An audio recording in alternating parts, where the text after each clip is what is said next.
Good morning, folks. Welcome to another Espresso Tech Shorts. And today we're going to be looking at just nearing the end of summer, so we're going to look at some blended drinks. Espresso Tech recently started carrying Vitamix, and so I'm going to be doing on this Vitamix here at home. But most blenders should work. It's just Vitamix really does offer kind of a superior ice blending capacity to make your drinks really smooth. Now, the secret ingredient in pretty much all blended drinks, especially if you go get them from a cafe, is going to be something like this.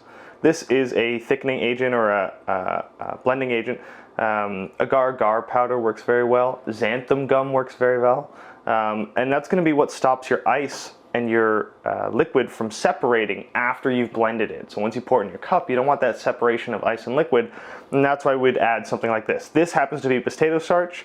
If you want the easiest or most effective one, I think xanthan gum really is going to be it.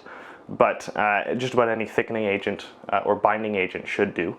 And you don't need that much. This is probably about, maybe half a teaspoon. So today we're going to be making a iced or a blended frappe, like a basic frappe. And this one's actually pretty easy. Essentially, we're going to make an iced latte and blend it. And if you haven't seen our iced latte video, go check that out because it's all pretty much the same. But first, we're going to take off the lid. We have our glass of ice right here. So I'm going to fill that just about full of milk. Leave some room for the coffee. There we go. That goes in. Of course, our coffee, double shot of espresso. That goes in.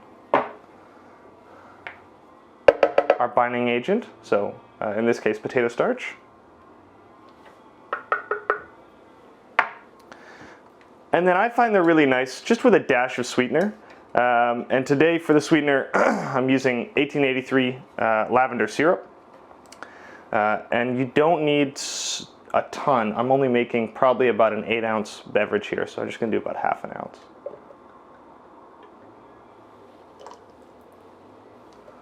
Okay.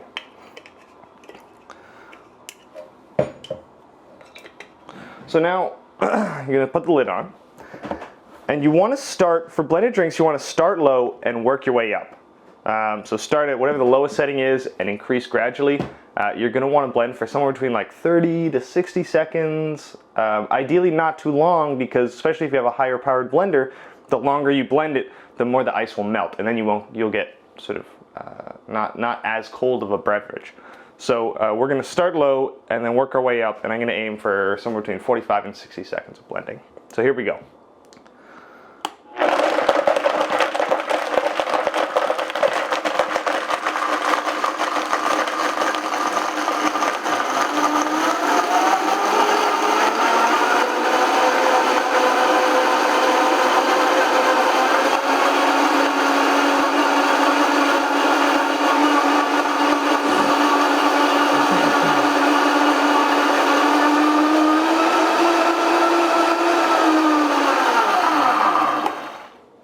Okay, so we gave it a blend, but now you're going to take the lid off and you're going to have a look. So you can see that as I tilt this around, it still looks a little chunky in there. There's like chunks of ice that haven't really, it's not one cohesive mixture, and that's not what we want.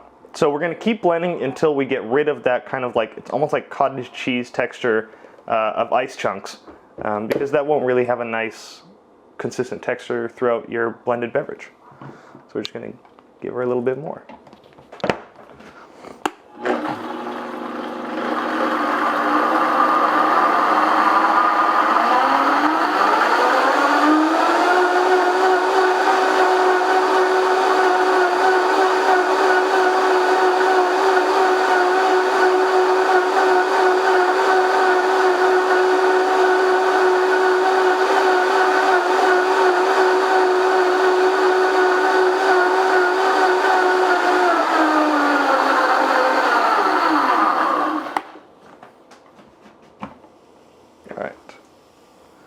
Okay, so now we have pretty consistent texture all around. So pour into your glass. And there we go. Now if you want it thicker, you would add more ice and perhaps more binding agent. I'm doing this with oat milk, but dairy would work great as well. And then if you want it less thick, a bit more of like a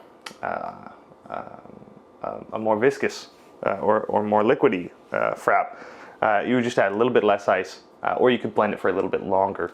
But generally, how much ice you put in is going to determine how thick your beverage is. Thanks for watching, and we'll see you in the next one.